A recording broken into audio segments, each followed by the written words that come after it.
How to update any graphic cards on Windows 10. In today's video, I'm going to show you how to update your graphic card drivers on Windows 10. No matter which brand of graphics card you have, NVIDIA, AMD or Intel, I've got you covered, so let's jump right in. First, let's open up Device Manager. Right click on the Start menu and select Device Manager. This will show you a list of all the hardware connected to your PC, including your graphic cards. In Device Manager, look for the Display Adapter section. Click the arrow next to it to expand the list, and you should see your graphic cards listed here. Now, to update your driver, right click on it and click on Update Driver. A window will pop up with two options, that is Search Automatically or Browse.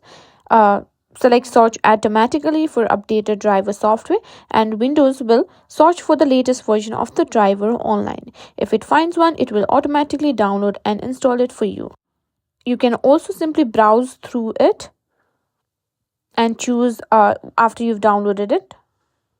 And that's it.